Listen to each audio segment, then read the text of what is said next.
में आप सबका स्वागत है। औपचारिकताओं से बचकर और ये मानते हुए कि हम लोग इसका लुत्फ़ ले रहे हैं और यहाँ उपस्थित होना एक सुखद अनुभव है। मेरे लिए इस सत्र का संचालन करना थोड़ा सहज और सरल इसलिए है क्योंकि कोई अध्यापक नहीं है तो उससे ये है कि शायद समय पर समाप्त हो और थोड़ा रुचिकर रहे। तो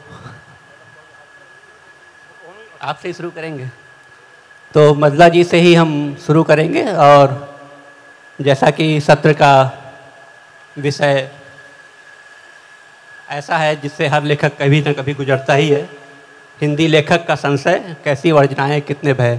इसको थोड़ा सा इसमें हिंदी को हटा भी दें और लेखक का संशय, कैसी वर्जनाएं कितने भय, इस पर भी केंद्रित करके हम इसमें आगे बढ़ सकते हैं।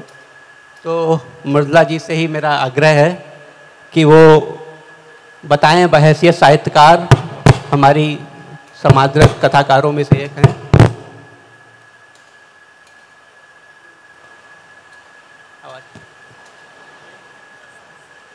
दोस्तों, सबसे पहले तो मैं ये कहना, आवाज़ सुनाई दे रही है? तो सबसे पहले तो मैं ये कहना चाह रही हूँ कि संशय के बिना कोई सृजन नहीं होता। सबसे पहले लेखक के मन में संशय होना होता है। सब जो भी स्वीकृत स्थापित मूल्य हैं, मान्यताएं हैं, जिस पर सब लोग विश्वास करते हैं, जो गुरुओं ने कहा है, जो धर्म कहता है, जो प्रचारित है, जो प्रचलित है, और जो हम खुद सोचते आए हैं, सब पर हमें संशय करना होता है। संशय उत्पन्न होता है हमारे भीतर, तभी हम सोचते हैं कि ये ऐसे नहीं, दूसरी तरह का होना चाहिए था। और वो दूसरी तरह की जो दुनिया हम बनाना चाहते हैं, उसी के लिए हम सृजन करते हैं।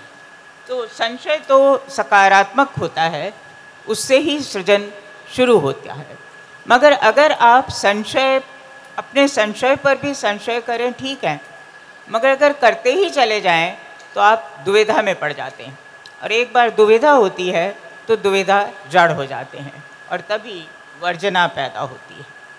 तब आपके भीतर करूं कि न करूं, कि छोड़ दूं ये अपना प्रतिरोध विरोध छोड़कर उसको स्वीकार कर लूं, जो आराम तसल्ली से जिया जा सकता है, जिस पर कोई कटाक्ष नहीं करेगा, कोई मुझ पर मेरा तिरस्कार नहीं करेगा, तो वो फिर सृजन नहीं होता। तो वैसे अगर वर्जना की बात करें तो 4 घटक हैं वर्जना के। सबसे पहला राजनीतिक। आजकल तो नीति कह नहीं सकते नीति, क्योंकि राजनीति तो कोई रही नहीं है, राजसत्ता है और राज अब अपने को राष्ट्र मानने लगा है। तो राज्य की वर्जना, राज की तरफ से तमाम तरह की वर्जनाएं हैं अभिव्यक्ति की स्वतंत्रता पर। दूसरा है धार्मिक वर्जनाएं, वो भी हमारे यहाँ घनघोर हैं। और आजकल जो सबसे त्रासद बात है वो ये है कि राज्य सत्ता और ने धर्म की जितनी वर्जनाएं हैं उनको स्वीकार कर लिया है, उनको वो बल्कि उनका प्रचार कर रहा है। वो चाहता है कि धार्मिक वर्जनाओं को आप मानें। और कितने ही लेखक जो धर्म के खिलाफ तो नहीं कहूँगी, मगर धार्मिक जो मूल्य बने हुए हैं उनके खिलाफ बोलते हैं, या दूसरे धर्म का समर्थन करते हैं, या अपने धर्म से कुछ थोड़ी छोटी मोटी भी बगावत करते हैं, तो उनको गिरफ्तार तक कर लिया जाता है। अगर आप राज्य के खिलाफ बोलते हैं, सरकार की आलोचना करते हैं, जो लोकतंत्र का पहला अधिकार ही नहीं, पहली आवश्यकता है, अनिवार्यता है, तो भी आपको देशद्रोही बतला दिया जाता है। तो ये बहुत ही विकट स्थिति है। मगर इनके अलावा भी एक पारिवारिक या सामाजिक वर्जना होती है। नमस्कार। वो दरअसल पारिवारिक वर्जना तो सामाजिक वर्जना ही उसका स्रोत है, सामाजिक वर्जना से ही पैदा होती है, चाहे वो खाप पंचायत का निर्णय हो या अन्य वर्जनाएं हों। वो सामाजिक जो भी वर्जना है उससे उत्पन्न होती हैं। और फिर एक साहित्यिक व्यवस्था की वर्जना है। जब अभिव्यक्ति की थोड़ी बहुत छूट थी, हमें मतलब कम से कम लेखक को गिरफ्तार नहीं किया जा सकता था, किया जाता था अमूमन, कभी कभी किया जाता था, मगर अमूमन गिरफ्तार नहीं किया जाता था उसकी सृजन के कारण। या जब आप कॉमेडी शो कर रहे हो, स्टैंड अप कॉमेडी कर रहे हो, तो आपको गिरफ्तार नहीं किया जाता था। आप कार्टून बना रहे हो तो आपको गिरफ्तार नहीं किया जाता था। तब भी साहित्यिक व्यवस्था का बड़ा ज़बरदस्त, एक साहित्यिक व्यवस्था की ज़बरदस्त वर्जना थी। जो भी वाद से इतर लिखे, जो भी प्रचलित वाद से इतर लिखे, अरसे तक तो वाम पंथ का बोलबाला रहा। तो जो भी वाद से इतर लिखे या उस पर संशय जाहिर करे, उसका तिरस्कार होता था मठाधीशों द्वारा। या फिर अगर दूसरा एतराज़ उन्हें कामुकता से था, कामुकता पर आप बात करें तो आपका तिरस्कार है। यानी अगर आप सृजन करना चाहें तो आपको दो बातों के लिए तैयार रहना पड़ता था कि साहित्यिक व्यवस्था द्वारा आपका तिरस्कार होगा, आपको मान्यता नहीं मिलेगी।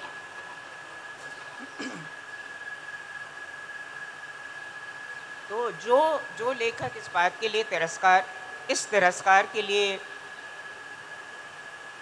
तैयार नहीं होते थे, वो अंततः होता क्या था कि एक आत्मवर्जना से ग्रस्त हो जाते थे।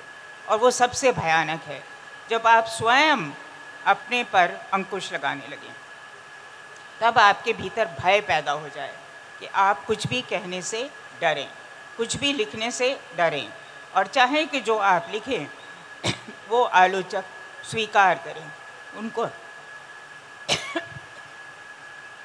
आलोचक उसको मान्यता दे।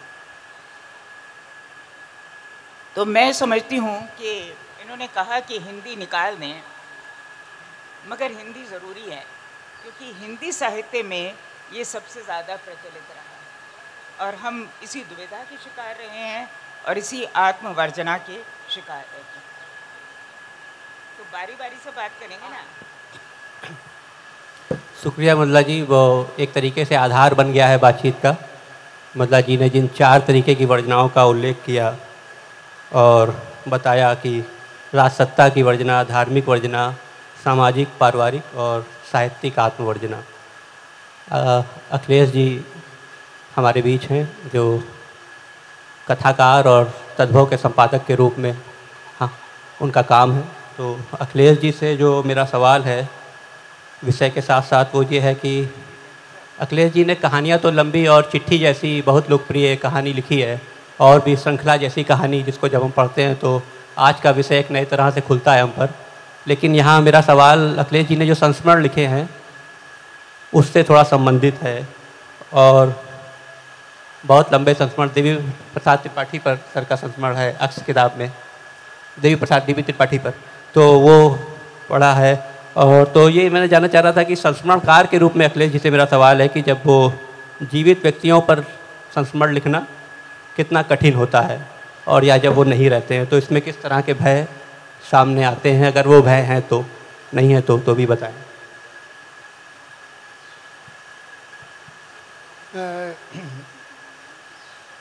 जब जहाँ तक संस्मरण,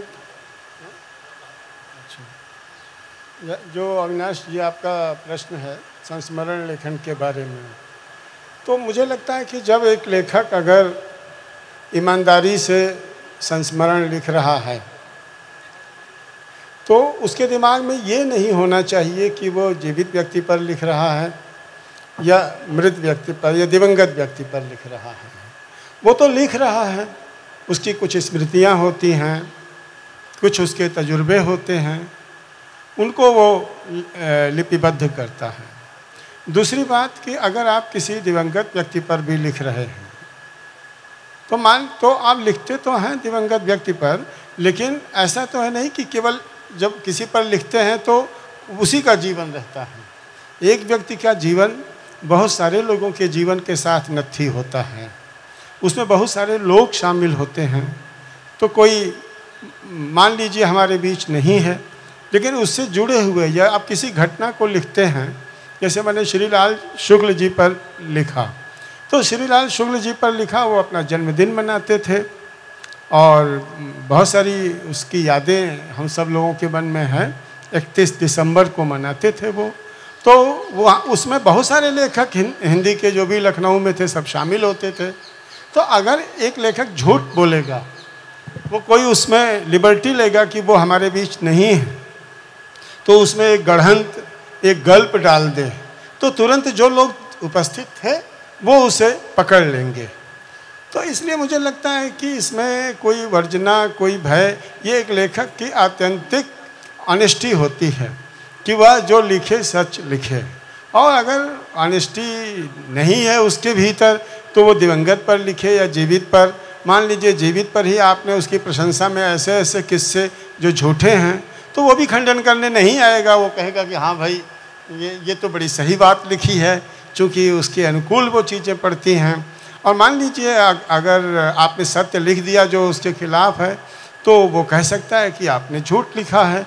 तो दूसरों की इतनी फिक्र, दूसरों की इतना भय नहीं होना चाहिए एक संस्मरणकार के मन में। उसे अपना कानून खुद बनाना चाहिए कि वो सत्य लिखे जो है वो। इसी तरह जो आपका विषय है उसके बारे में भी एक दो बातें मैं उसके बारे में भी अगर अनुमति हो मृदुला जी, तो मैं कहना चाहूँगा। मृदुला जी ने ये बहुत महत्वपूर्ण बात एक कही कि संशय एक लेखक का बुनियादी गुण, लेखन का बुनियादी गुण है। अगर आप में निर्णयात्मकता है, अगर आप में पहले से ही एक तयशुदा आप पा चुके हो सत्य को, तो आप कभी भी आपकी क्रिएटिविटी में कोई इनोवेशन नहीं होगा, कोई रिस्क नहीं होगा जो है वो। तो एक लेखक अगर एकदम निर्णयात्मक है कि उसके भीतर कोई संशय नहीं है, यानी वो जो लिख रहा है, एक तो अंतर्वस्तु का संशय, अपनी संवेदना का संशय, मैं सही हूँ या मैं गलत हूँ, इसका एक अनिश्चय जब तक उसके भीतर नहीं होगा, तब तक वह एक मौलिकता की तरफ आगे कदम नहीं बढ़ा सकेगा जो है वो। दूसरी चीज़ कि एक संशय यह तो कथ्य का हुआ, और एक शब्द का जब आप लिखने बैठते हैं तो यहाँ पर एक शब्द आपने लिखा, इसके आगे का शब्द क्या होगा, आप हिचकते हैं, आप ढूंढते हैं एक शब्द को जो है वो, कि आखिर इसमें क्या हो सकता है। एक अगला शब्द जो है, एक वाक्य के बाद अगला वाक्य क्या होगा।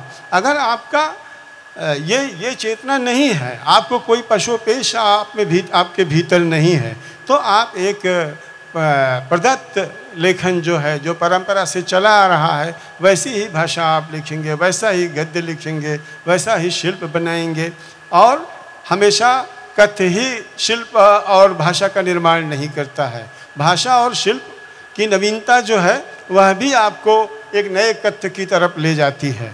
तो मुझे लगता है कि संशय मृदुला जी की इस बात में मैं भी हाँ में हाँ, एक दूसरे तरीके से हाँ में हाँ मिलाना चाहूँगा कि संशय एक लेखक के लिए बुनियादी तत्व है। बाकी जो दो तत्व हैं उस पर अगर मौका मिलेगा तो अगले चरण में बात करता हूँ। शुक्रिया कैलाश जी। अब अनिल जी की तरफ आ रहा हूँ मैं, और अनिल जी से थोड़ा सवाल बहुत रेलेवेंट के चुका है, चूँकि पत्रकारिता में अनिल जी का काम बहुत उल्लेखनीय है, उनकी रिपोर्ट्स और कहानियों में भी एक किस्म के पत्रकारिता के तत्व रहे हैं। तो अनिल जी से मेरा बहुत सीधा सवाल है कि क्या हमारी सरकार को हिंदी लेखक के लिखने से, या जो हम विरोध करते हैं अपनी रचनाओं में, क्या उससे कोई फ़र्क पड़ता है? एक पुरस्कार वापसी जैसी घटना को छोड़ दें, जो कि सीधे रचना से निकली हुई नहीं थी, वो एक तरीके से रचना से बाहर से आई हुई चीज़ थी, जो रचना सम्मानित हुई और उस सम्मान को रचनाकारों ने लौटाया। एक बड़ा मूवमेंट बना, वो हिंदी से ही शुरू हुआ उदय प्रकाश जी के लौटाने से। तो उसको छोड़कर क्या सचमुच इतनी सारी प्रतिरोध की कविताएं, इतना विरोध हुआ है गए वर्षों में, लेकिन किसी भी लेखक की कोई गिरफ्तारी नहीं हुई, किसी की नौकरी नहीं गई, तो क्या सचमुच कोई फ़र्क पड़ता है हिंदी लेखक के विरोध से सरकार को? इस पर मैं जानना चाहूँगा।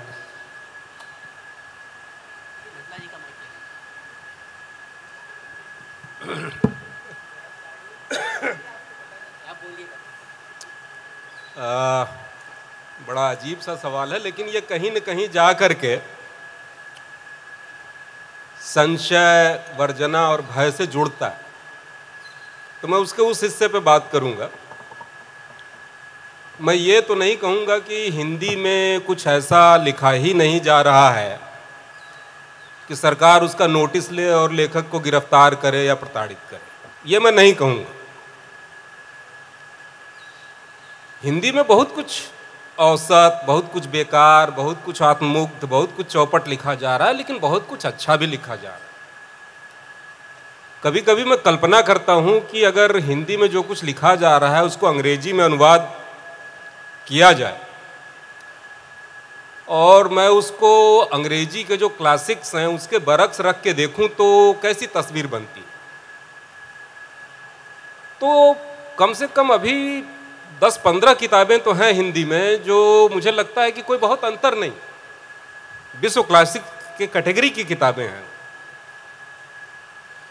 तो ये जो बात है कि सत्ता हिंदी के लेखक को गिरफ्तार क्यों नहीं कर रही है, प्रताड़ित क्यों नहीं कर रही है, तो मुझे लगता है कि सत्ता जो अपना टारगेट है वो बड़ा सोच समझ के चुनती कि किसे गिरफ्तार करना है, किसे नहीं करना है, ये सोच समझ के चुनती है। आप जो कंटेम्परेरी सीन है उसमें आप देख लीजिए, बहुत सारे लोग हैं जो बहुत मुखर रहे हैं सरकार के खिलाफ, उनको सरकार नहीं पूछती। बहुत सारे लोग हैं जिनका गुनाह है, जिन्होंने बहुत कम लिखा है, बहुत कम कुछ ऐसा किया है, लेकिन उनको बहुत तरह से प्रताड़ित किया जाएगा, उनसे पूछताछ की जाएगी, जांच की जाएगी। तो सरकार ये देखती है कि किसी को उठा लेने से, गिरफ्तार कर लेने से क्या फर्क पड़ने वाला है। तो उस पर बहुत ज़्यादा बात नहीं हो सकती कि क्या हिंदी में हिंदी का लेखक सरकार को अपनी तरफ से अपने को प्रताड़ित करने के लिए आकर्षित क्यों नहीं कर पा रहा है, ये रहस्यमय बात है। ये तो निर्भर करता है सरकार पे कि वो किसकी तरफ आकर्षित होती है, किसकी तरफ नहीं होती। और दूसरी बात ये है कि ये संशय से, भय से, वर्जना से इस तरह से जुड़ता है कि जो हमारा हिंदी का लेखक है उसमें बहुत पोटेंशियल, क्योंकि हम लेखक मूलतः लेखक क्या है, इंडिविजुअल के तौर पे वो कुछ नहीं, उसके भीतर जो उसका समाज, उसका समय, उसका जीवन, उसकी स्मृतियां जो दर्ज हुई, जिसमें पूरे समाज का कंट्रीब्यूशन, वो उससे बनता है लेखक। तो अगर जो हमारा समाज, जो उसकी सच्चाइयां जो हैं इतनी जटिल हैं, इतनी फरेबी हैं, इतनी मारक हैं, वो क्यों आखिर रचनाओं में नहीं आ पाती? क्यों ये बात लगातार महसूस होने लगी है कि हमारा जो समकालीन यथार्थ है वो फिक्शन से ज़्यादा फिक्शस है, नाटक से ज़्यादा नाटकीय है, उपन्यास से ज़्यादा औपन्यासिक है, आख्यान से ज़्यादा आख्यानमय। उसकी वजह मुझे ये लगती है कि हिंदी का लेखक के ऊपर बड़ा दबाव रहता है। एक तो भला आदमी बनने का बहुत दबाव रहता है, नैतिक होने का बहुत दबाव रहता है, समाज को दिशा देने का भी थोड़ा भ्रम रहता है, समाज को दिशा दे रहे हैं, ठीक है भले ही 25 लोगों को दे रहे हैं, लेकिन दे रहे हैं। और दूसरा, एक बेईमानी की आदत हिंदी समाज के आदमी को, सिर्फ लेखक की बात नहीं है, वो बहुत बचपन में पड़ जाती है। प्रिटेंशियस बिहेवियर की आदत बहुत बचपन में पड़ जाती है। हमें अपने सर्वाइवल के लिए झूठ बोलना, सत्यम ब्रूयात प्रियम ब्रूयात करना सिखाया जाता है, वरना हमारा अस्तित्व ही संभव नहीं है। अगर हम अपने परिवार के भीतर की सच्चाइयों को, दूर मत जाएं, सिर्फ परिवार के भीतर की सच्चाइयों को, जो सबसे पहले इंस्टीट्यूशंस होते हैं, स्कूल के भीतर की सच्चाइयों को खुल करके कहना शुरू कर दें, तो शायद हम किशोर न हो पाएं या वयस्क न हो पाएं, उससे पहले ही हमारा कुछ हो जाएगा। तो एक लेखक बनने के लिए जब आप अपने समय का सत्य कहने चलते हैं, अपने भीतर का सत्य कहने चलते हैं, तो इसको अनलर्न करना पड़ता है, जो आपने ये सीखा हो, इस कंडीशनिंग से लड़ना पड़ता है। तो अगर आप महान बनने का, दिशा देने का, भला मानुस होने का मुगालता छोड़ करके इस कंडीशनिंग से लड़ते हैं। जो कुछ आपने प्रेटेंशियस बिहेवियर सीखा है उससे संघर्ष करते हैं, और जितना संघर्ष करते हैं उतना ही अच्छा और उतना ही सच्चाइयों के करीब वाला लेखन बनता है। ठीक है, बाकी बातें होंगी। एक बात इसमें जोड़ना चाहती हूँ कि जहाँ तक गिरफ्तार करने का सवाल है, सरकार के बाशिंदे हैं उनको साहित्य समझ में नहीं आता, वो पत्रकारों को गिरफ्तार करते हैं, वो उनकी समझ में आता है। तो समझ में आएगा तभी ना गिरफ्तार करेंगे। और दूसरी बात, मैं आपसे बहुत सहमत हूँ कि ये जो हमारे ऊपर नैतिकता बिल्कुल जकड़े हुए हैं, हमारे आलोचकों को, हमारे मठाधीशों को, साहित्य को, साहित्यकारों को नैतिकता बोध के मारे हुए हैं हम। और जैसे ही हम उससे 2 कदम इधर उधर होते हैं, अपने बारे में, अपने परिवार के बारे में सच्चाई लिखते हैं, वैसे हमें अश्लील करार कर दिया जाता है। तो सरकार नहीं करती, हमारी साहित्यिक व्यवस्था उससे 2 कदम आगे है, वो और भी तानाशाह है। ठीक है, मतलब कि हम आएंगे आप पर, और आपने जिन वर्जनाओं का उल्लेख किया था, अभी हम नेहा की तरफ जाएंगे। तो 2 बातें तो निकल कर आई। उसमें अनिल जी ने कहा कि 25 लोगों के लिए ही सही, लेकिन दिशा दे रहे हैं, तो जो ज़्यादा संख्या होगी तो शायद सरकार को फ़र्क पड़ेगा। ये अनिल जी के जो उन्होंने यहाँ बोला उससे स्पष्ट हुआ। और मतलब जी मैं इस सरकार में गिरफ्तारी की मांग कर रहा था, वो ओवरऑल नहीं बात कर रहा था हिंदी साहित्य में। तो हमारी संख्या कम है, लेकिन हमारे 3 कथाकारों के बीच एक कवि, लोक गायिका के रूप में जो अपने लिखे हुए गीत भी गाती हैं और लोक गीतों को भी स्वर देती हैं और अत्यंत लोकप्रिय हैं, जिनके पास संख्या बल भी है। अनिल जी की शिकायत दूर होगी, नेहा का जो अनुसरणकर्ताओं की संख्या है वो काफ़ी है, और उसके नुकसान भी वो झेलती हैं और उसके लाभ भी लेती हैं, क्योंकि अपनी बात दूर तक पहुंचा पाती हैं। तो नेहा, तो पहले मैं यही सवाल है आपसे कि क्या अपने अनुसरणकर्ताओं को, अपने फॉलोअर्स को खो देने का डर सताता है जब आप कोई नया काम लेकर आती हैं? देखिए, मैं कुछ भी बोलूं उससे पहले मैं एक बात बोलना चाहती हूं कि मैं थोड़ा घबरा भी रही हूं। मंच पे इस तरीके से बहुत अभ्यास नहीं है। घबराओ नहीं, अपना ही मंच है। नहीं, मुझे ये पता है कि इतने अनुभवी और बड़े लोग बैठे हैं तो गलती करने की पूरी छूट है, और मुझे पता है कि हाँ, वही तो बात है। इसको मैं लगा लूं? अच्छा, एक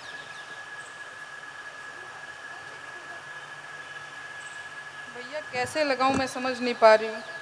ऐसे ठीक है? ऐसे ठीक है? बाकी मृदुला जी, अभी आप कह रही थी कि सरकार को समझ में नहीं आता। मुझे लग रहा है सरकार को हिंदी कम भोजपुरी ज़्यादा समझ में आता है। तभी वो मेरे खिलाफ FIR दर्ज। इसको भी लगा लूं? हाँ हाँ हाँ, साहित्य समझ में नहीं आता है, लेकिन उनको भोजपुरी समझा दिए हैं। भोजपुरी उनको समझ में आती है। देखिए, मेरे पास, मैं सबसे पहले मैं आप लोगों को बता दूं कि मैं भोजपुरी में लिखती हूँ, भोजपुरी में गाती हूँ।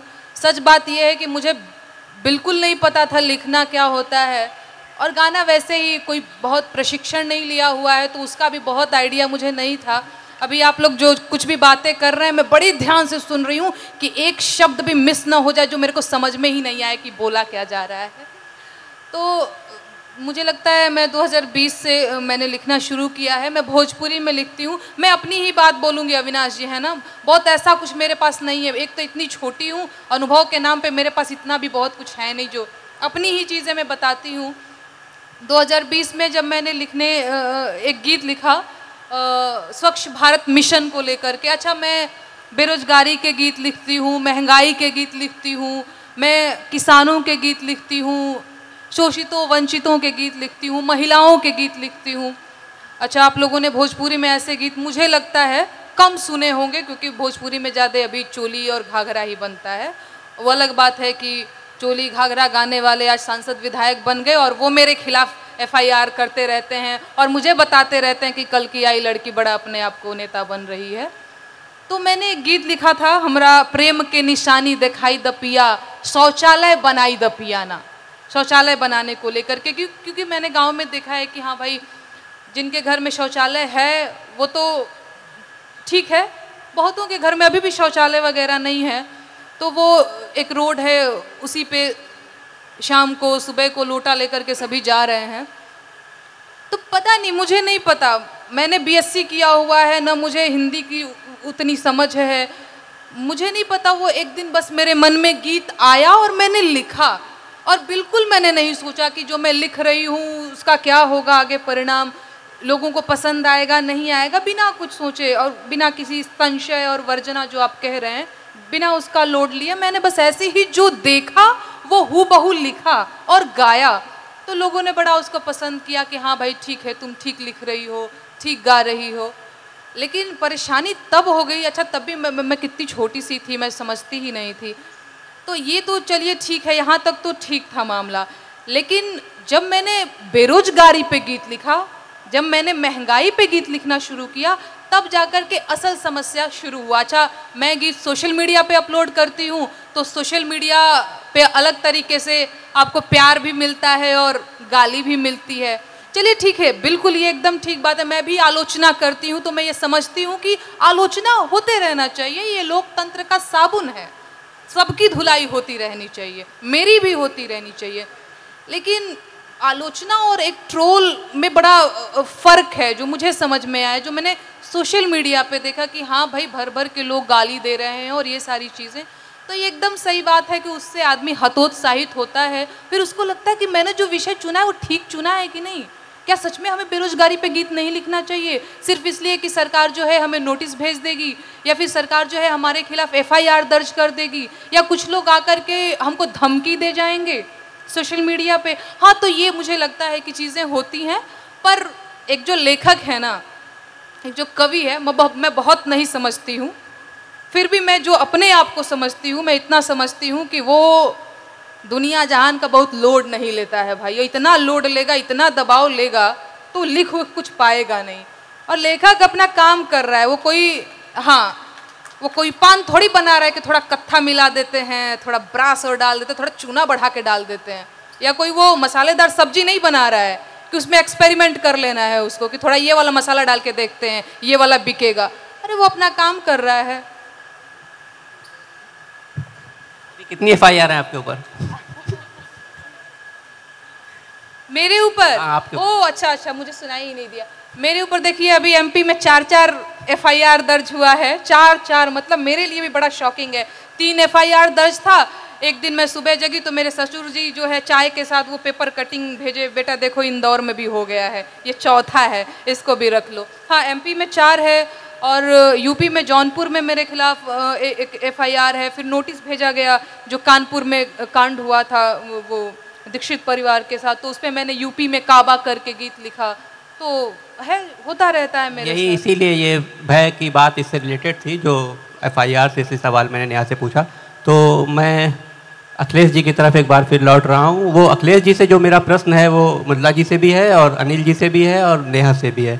वो कॉमन सवाल है कि जब हम कुछ लिखते हैं तो कितनी सेल्फ सेंसरशिप उसमें काम करती है, आंतरिक भी और बाह्य भी। तो उससे ही है, ये कॉमन सवाल है जो मैं आप चारों से ही है। पहले अखिलेश जी से है, फिर हम बढ़ते जाएंगे। जब हम लिखते हैं, जब आप बतौर एक रचनाकार, तो उसमें कितनी सेल्फ सेंसरशिप होती है, एक आंतरिक सेल्फ सेंसरशिप, अपने को आप कितना सेंसर करते हैं लिखते हो? जी हाँ, तो आप उसको थोड़ा और विस्तार दीजिएगा। तो पहले हम अखिलेश जी की तरफ जा रहे हैं। ये बड़ा अच्छा प्रश्न आपने किया अविनाश। जो एक सेंसरशिप का एक भीतरी एक लेखक जो खुद अपने भीतर लगाता है, और बाहर की जो सेंसरशिप, बाहर से जो प्रभावित होता है। मैं पहले बाहर की ही सेंसरशिप पर आता हूँ, और शायद यही एक जिसे इस हमारे आज के जो विषय है इसमें जो भय पद है, वो वही भय जो है वो लेखक को कभी कभी बाध्य करता है कि सेंसरशिप अपनी रचना पर वो लागू करे। जो है वो आज जो हालात हैं, जो अभिव्यक्ति की को लेकर के अभी बातें हुई कि मिद्रा जी ने कहा तो नेहा जी ने कहा कि भोजपुरी से सरकार डरती है, तो वो मुझे लगता है कि थोड़ी गनीमत है। इसलिए भोजपुरी वो कोई भाषा उसके दिमाग में नहीं होती है, उसके दिमाग में होती है कि इसकी रीच कितनी है। तो नेहा जी की कविताओं की, उनके गीतों की एक रीच बहुत ज़्यादा है। वो एक लोक गायिका हैं, लोक में इतनी व्याप्ति उनकी है। हर कोई जो भी आजकल जरा भी रुचि ले रहा है, सब नेहा सिंह राठौर को जानता है, सुनता है और वाकिफ़ है। लेकिन हिंदी समाज का ये स्थिति यह है कि हमारे कितने पाठक हैं, हम कितने को प्रभावित कर सकते हैं अपनी चीज़ों से। अनिल ने यह बात बहुत अच्छी कही कि लेखन में, हिंदी के लेखन में कोई अपनी प्रतिबद्धता, अपना बेखौफपन, उसकी कमी नहीं है।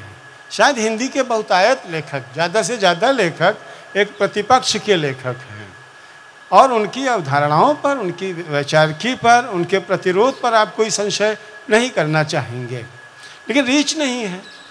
अब उसे कितने पढ़ते होंगे? मान लीजिए हंस जैसी जो सबसे अधिक पढ़ी जाने वाली पत्रिका है, वह भी 8,000 10,000 लोग उसको पढ़ते होंगे, 15,000 लोग पढ़ते हैं होंगे।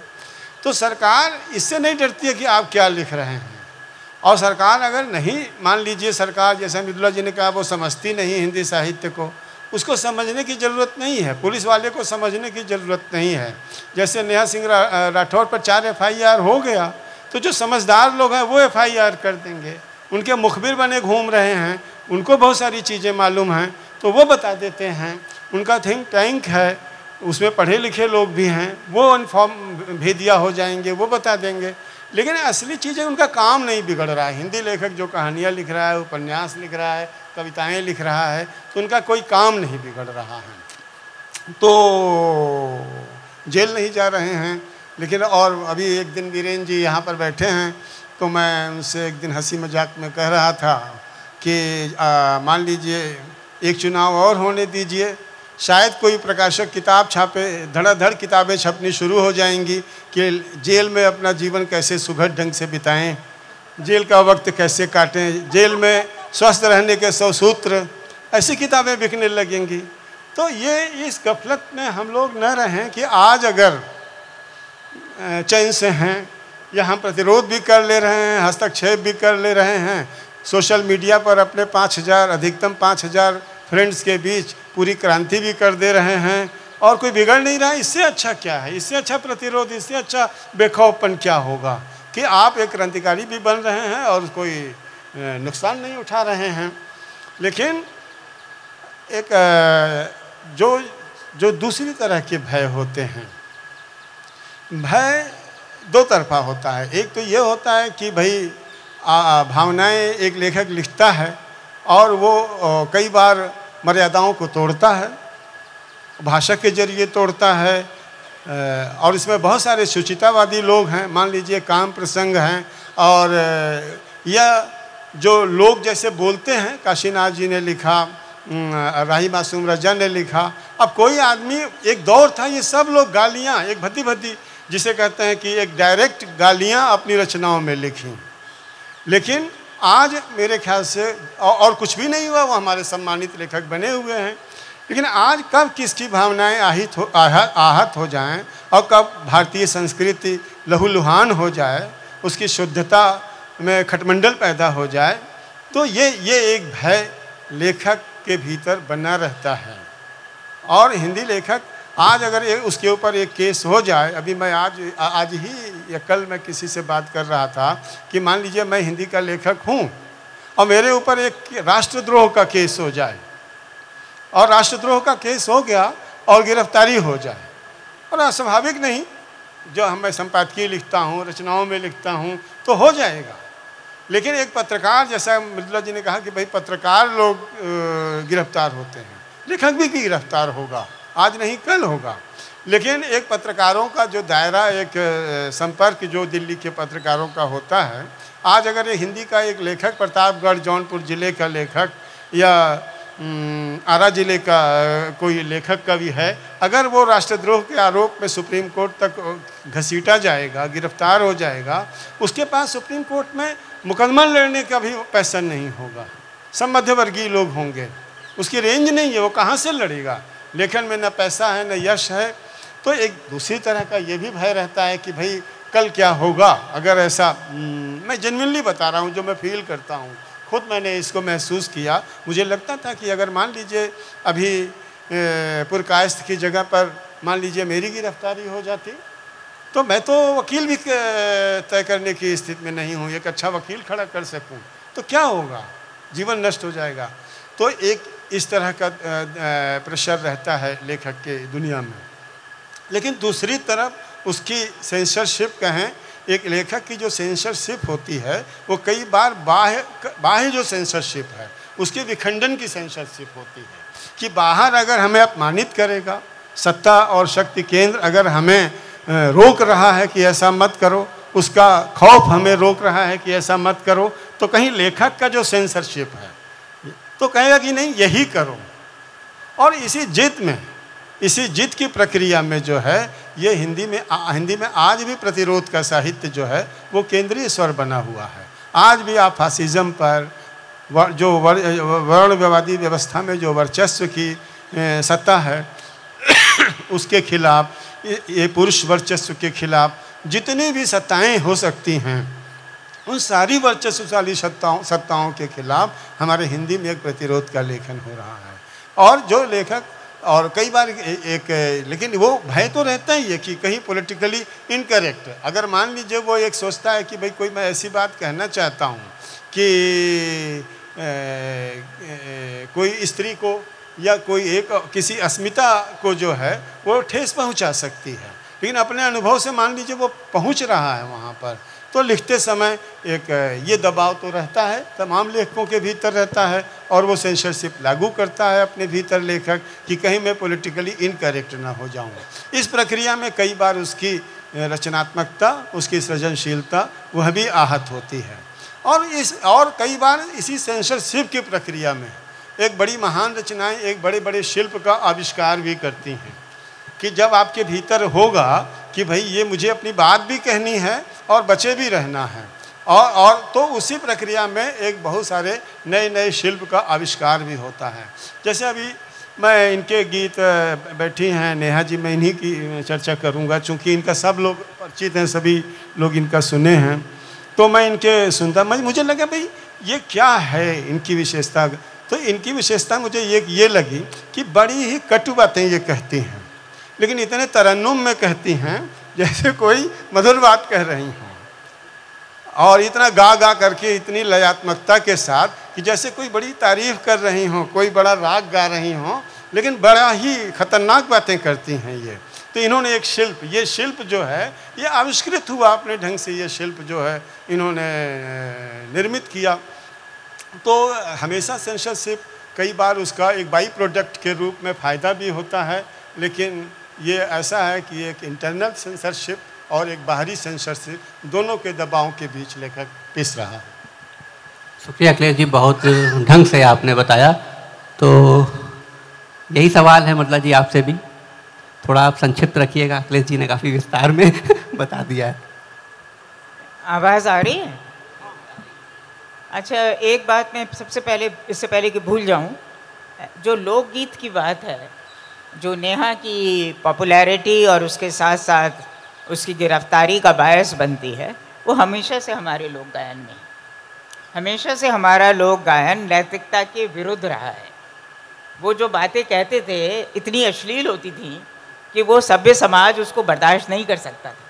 खासकर जैसे रथ जगह में जो औरतें गाती थीं या जो लोक शैली में गीत गाए जाते थे, उनकी हमेशा से उनका यही चरित्र रहा है। तो सेल्फ सेंसरशिप की जो आप बात कर रहे हैं, मैं समझती हूँ कि जैसे ही लेखक सेल्फ सेंसरशिप करता है वैसे ही लेखन की हत्या हो जाती है। जो बाह्य सेंसरशिप है वो सबको पता है क्या है, और बीच में ऐसा नहीं है, वरवर राव की गिरफ्तारी हुई ना, बार बार गिरफ्तारी हुई, ऐसे कई लेखकों की गिरफ्तारी हुई है।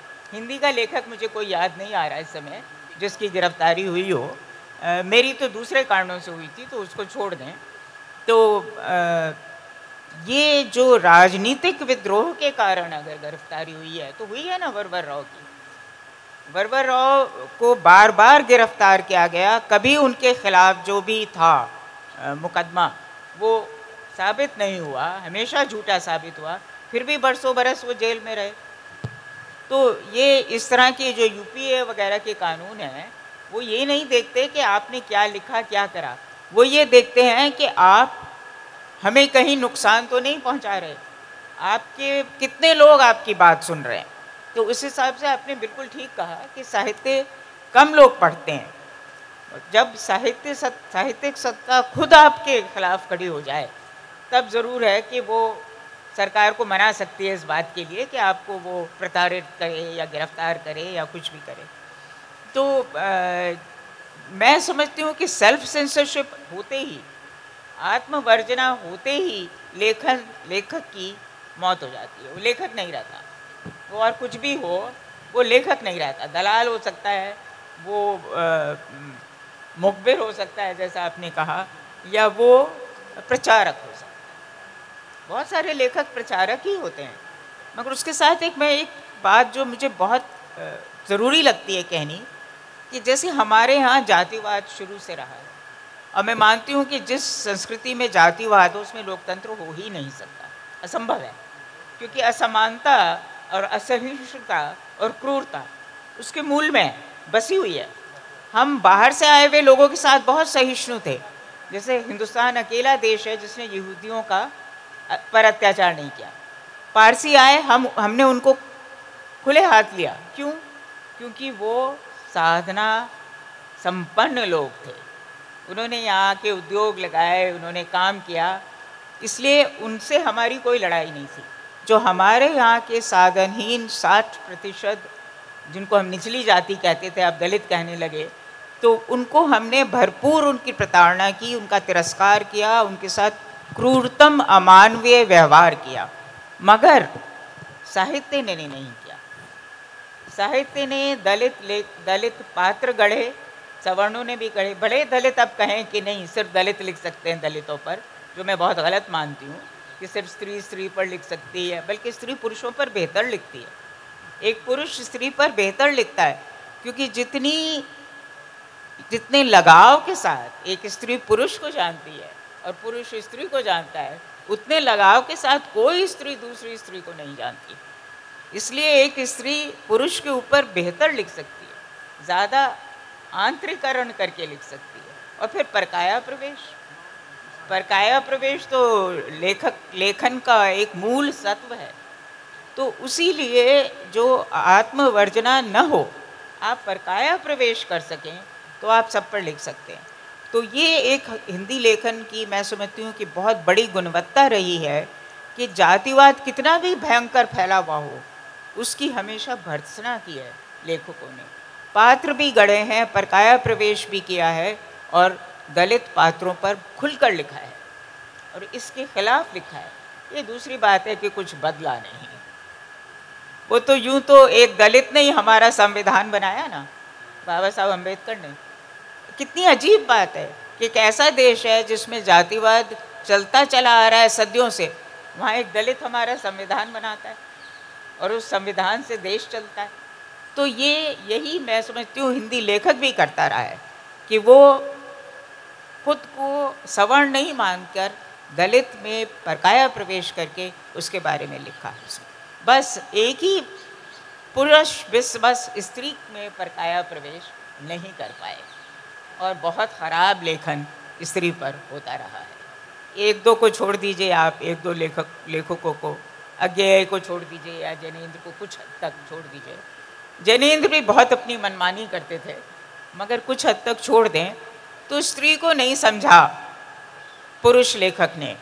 अब समय आ गया है कि थोड़ा बहुत तो समझ लो भाई, थोड़ा बहुत समझ लो, तुम्हारा ही भला होगा, तुम्हारे लेखन में रस आएगा, तुम्हारे लेखन में रविन्द्रनाथ टैगोर जैसा रस आएगा, शरद चंद्र जैसा रस आएगा, और तुम्हारा लेखन पढ़ा भी ज़्यादा जाएगा। बहुत बढ़िया बात कही मतलब कि आपने, और काफ़ी भावुक करने वाली भी थी।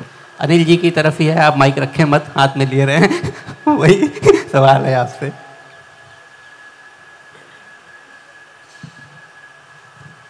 सेल्फ सेंसर की बात ना,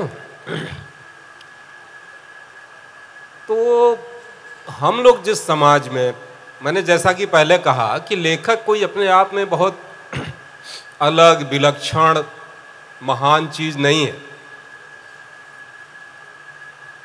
वो उसी समाज की निर्मित है। बस ये है कि वो लिख रहा है, उसको, उसके पास भाषा है और एक खास तरह से अभिव्यक्त करने का अंदाज है उसके पास, लेकिन उसका जो अनुभव संसार है वो तो आता उसी समाज से। तो आप जैसे देखेंगे कि हमारे समाज में इटसेल्फ बहुत सारी सेल्फ सेंसरशिप है, पहले से मौजूद। बहुत सारे विषय हैं जो, जिन विषयों पे हमारा समाज बात नहीं करता है, उन्हीं विषयों पे हमारा हिंदी का लेखक भी बात नहीं करता। जैसे आप देखिए ईश्वर,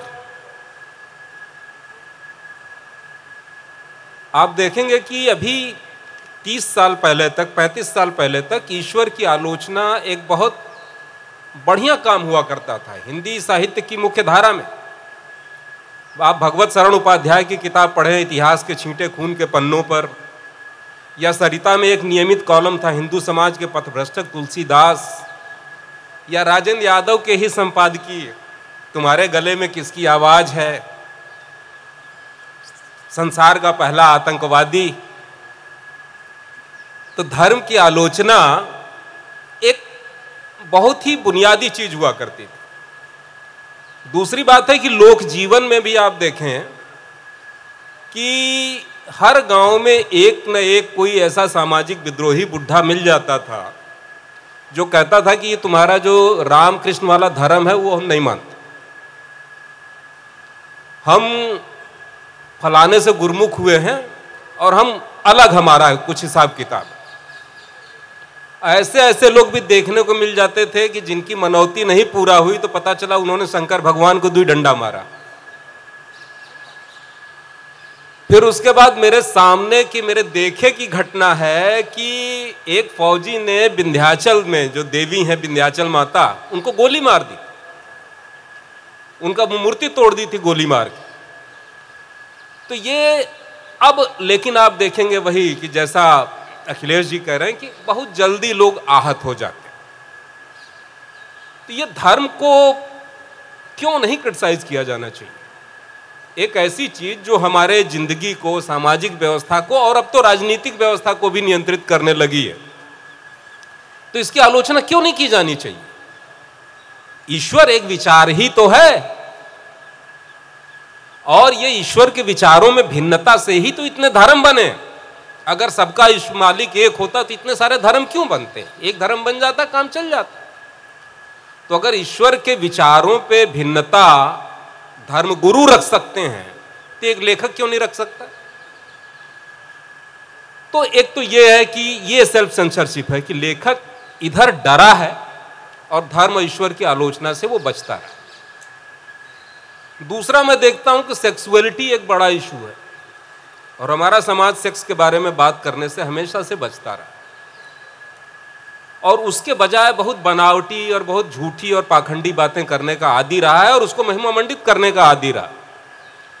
जैसे इस बात को बड़े गर्व के साथ, महिमा मंडन के साथ हमारा हिंदी समाज बताएगा, 40 बूंद रक्त से 1 बूंद वीर्य बनता है, इसलिए इसको बर्बाद नहीं किया जाना चाहिए। लेकिन आपने कितनी हिंदी की रचनाओं में हस्तमैथुन पढ़ा, कितनी उसकी चर्चा सुनी?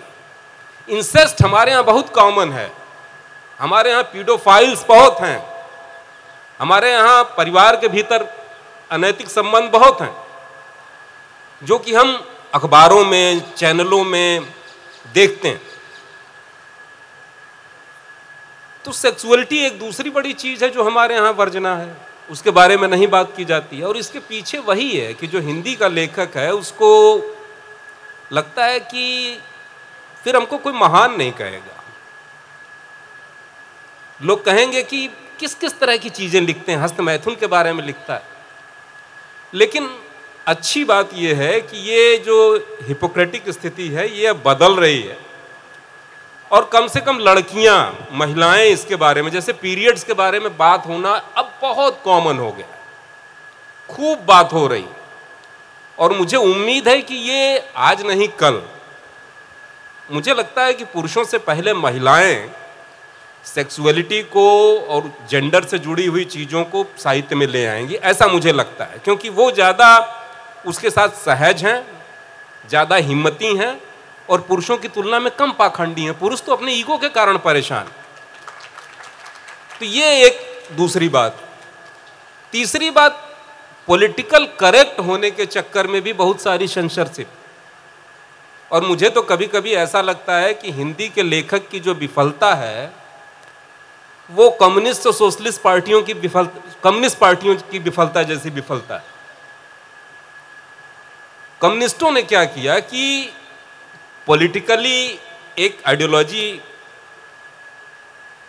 उनकी थी, वो विश्व विचारधारा थी। मैं ये नहीं कहता कि कहीं से आयात की गई थी, वो सारी दुनिया की विचारधारा थी, न वो कहीं से आयात की गई न निर्यात की गई। लेकिन हमारे समाज की जो बड़ी सच्चाइयां थी जिसको उस विचारधारा के साथ इनकॉर्पोरेट करना चाहिए था, उसमें शामिल करना चाहिए था, जाति,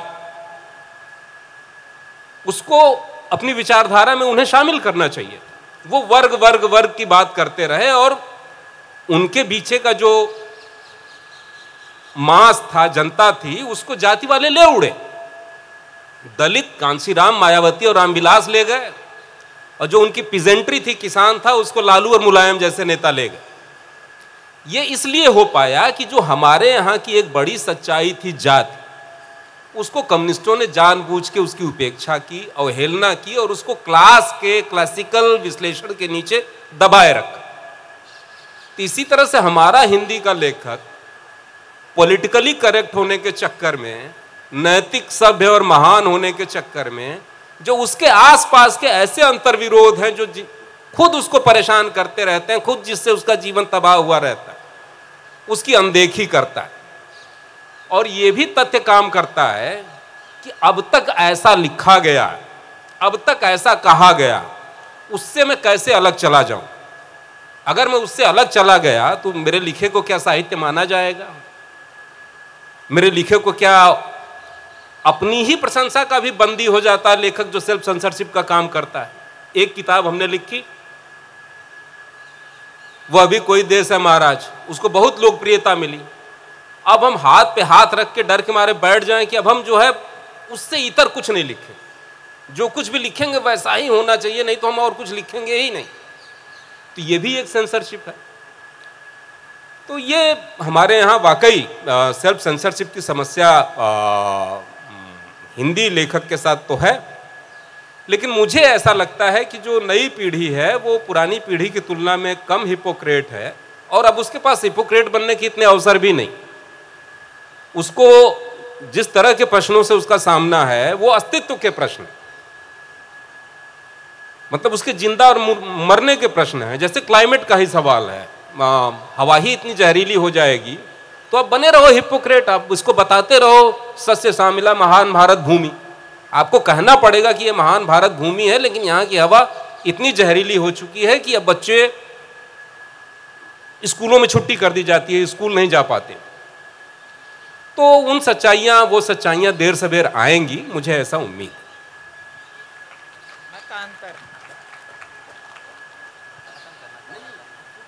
लाल में खुला रहता है, सुनाई दे रहा है, चल रहा है। इन्होंने कहा कि आगे चलकर स्त्रियां लिखेंगी सेक्सुअलिटी पर। अरे जनाब, स्त्रियां तो 44 वर्षों से, 50 वर्षों से लिख रही हैं खुलकर। जी बैठी हुई हैं, मैं तो उसके लिए गिरफ्तार भी हो चुकी हूँ। नहीं नहीं, मैं अपवाद बिल्कुल नहीं हूँ। प्रभा खेतान है मेरे ज़माने की, कृष्णा सोपती हैं, और भी बहुत नाम है, बहुत लोग लिखती हैं। और स्त्रियाँ, अभी यहाँ गीताश्री बैठी हुई है, अभी वो गीतांजलि श्री ने भी लिखा है, ममता जी भी लिखती हैं, वो भी बैठी हैं यहाँ। तो स्त्रियाँ तो जनाब बहुत दिनों से सेल्फ सेंसरशिप छोड़ चुकी। मैंने कहा ना, पुरुषों ने परकाया प्रवेश नहीं किया स्त्रियों में, इसलिए आपको आज तक समझ में नहीं आया कि स्त्रियाँ सेक्सुअलिटी पर कितना कुछ लिख चुकी, आगे भी लिख रही हैं। अब ट्रांसजेंडर पर लिखा जा रहा है, अब होमोसेक्सुअलिटी पर लिखा जा रहा है, पुरुष भी लिख रहे हैं, जो पहले नहीं लिखा गया था क्योंकि कानूनन आपको लिखने दिया नहीं जाता था। अब आपको गिरफ्तार कर लेंगे तो बड़ा मुश्किल है ना, आपको जेल में डाल देंगे। तो आप जेल की डायरी तो ज़रूर लिख सकते हैं, मगर आप एक उपन्यास उस तरह का नहीं लिख पाएंगे। आप अपनी किताब कीड़ा जड़ी जो है उसको ही देखिए, वो और किताबों से अलग है ना। और मैं उसको सिर्फ वो वृत्तांत की वजह से, यात्रा की वजह से अलग नहीं है।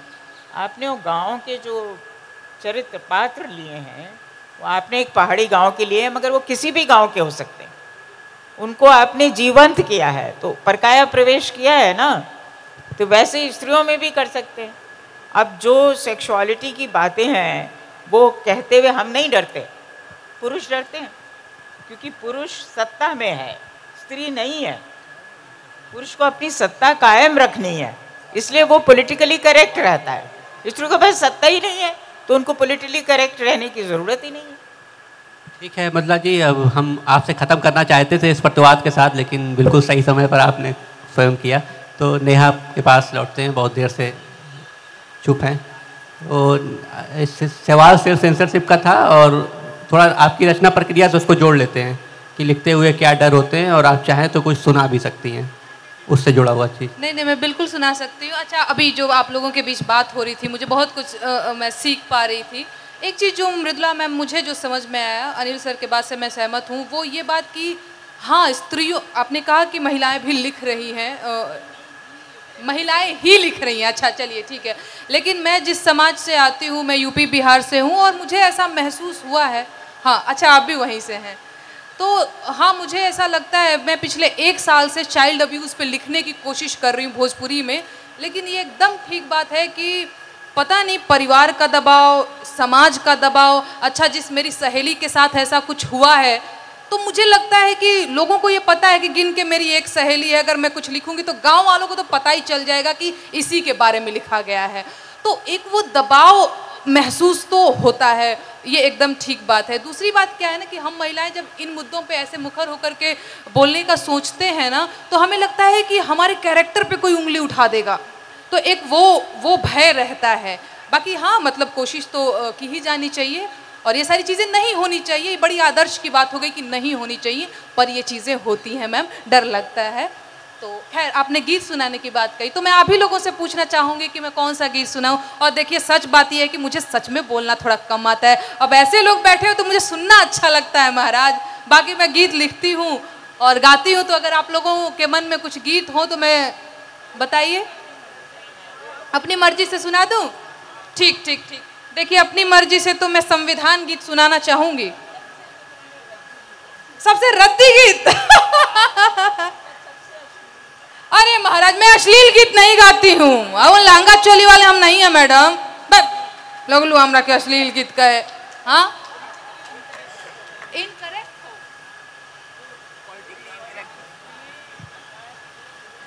सरकार के विरुद्ध, बस नाम ना हो किसी का, नाम ना हो कि, मतलब महाराज आप भी लोड लेते हैं, है तो ना, निमन निमन बात होता जगह कह देला, लास्ट में बात बिगाड़ दिए आप। नाम ना हो कि क्या डरना महाराज, ऐसा नहीं होता है। मैं आप लोगों को गीत सुनाती हूँ।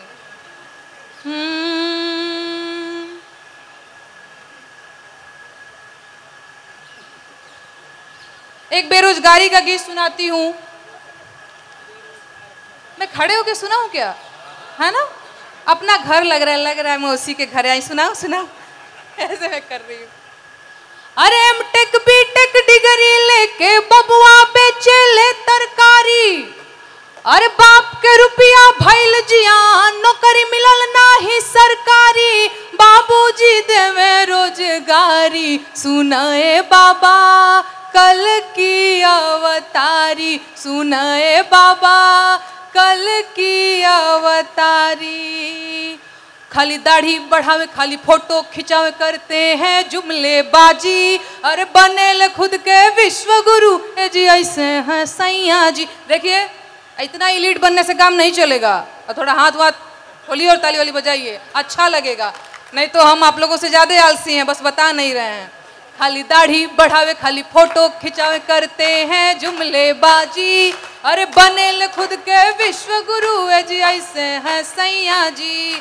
जय माँ दुर्गे जय माँ काली, शेरा वाली भेजा बहाली। भूखल मंगर लड्डू चढ़ाइब, संगम वाले बजरंग बली। कबले रही हम बेरोजगार, सुनाए मोरे चाचा चौकीदार, सुनाए मोरे चाचा चौकीदार। इह महामहिम इह महानुभाव इह विश्व गुरु सन्यासी। अरे अयोध्या के तार दिल बड़ तार दिल बड़ काशी। इह महानुभाव इह महामहिम इह विश्व गुरु सन्यासी। अयोध्या के तार दिल बड़ काशी। अरे हमारो के तार दो किस्मत संवार दो, नवहन के हाथे सरकार रोजगार दो। जिंदगी भइल जाता तबाह, लागता हमार होई ना बियाह, लागता हमार होई ना बियाह। एक बार मेरे साथ गाएंगे क्या? अरे एमटेक बीटेक डिग्री लेके बबुआ बेचे ले तरकारी। बाप के रुपया भइल जियान, नौकरी मिलल नाही सरकारी। बाबूजी देवे रोजगारी, सुनाए बाबा कल की अवतारी। सुनाए बाबा कल की अवतारी।